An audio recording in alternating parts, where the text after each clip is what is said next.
দেখতে পাচ্ছেন কি সুন্দর ধান ক্ষেতগুলো বড় হয়ে গেছে। এখন ধান কাঁচা ধান, কিছুদিন পর ধানগুলো পাকবে, সোনালি কালারের হবে, তখন আমরা বলবো সোনালি ধান। এখন যেমন সবুজের মাঠ, ধান কাঁচা, এই পাশে আবার এইদিকে ধানগুলো দেখা যাচ্ছে সোনালি কালার হইতেছে, পাকন ধরেছে কিছুটা। এই যে দেখতে পাচ্ছেন কিছু কিছু ধান পাকতেছে। এই ক্ষেত্রে হয়তো আগে ধান ক্ষেত্র দাইবে, কাটবে ধান। আর সামনে দেখতে পাচ্ছেন এই যে ধান ক্ষেত্রে এইগুলো কিছু কাঁচা হয়েছে, কিছুদিন পরে এই এক সাইড দিয়ে কাঁচা, এক সাইড পাকা। আর এই সাইড দিয়ে কিছুটা দেখা যাচ্ছে ধান সোনালি কালার হইতেছে, পাকতেছে। আবার এই জমিতেও দেখতে পাচ্ছেন ধান সোনালি কালার হইতেছে।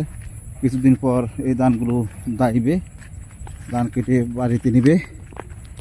খুবই সুন্দর এই ধানের মাঠ। এই যে খুবই সুন্দর ধানের মাঠ দেখতে পাচ্ছেন,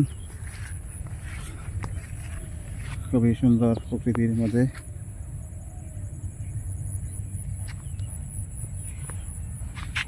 ক্ষেত্রে পাকন ধরবে, এইদিকে কাঁচা রয়ে গেছে।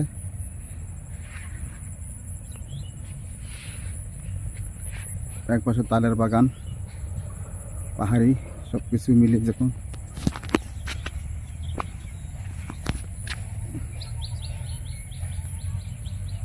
পিঙ্গেরাজ।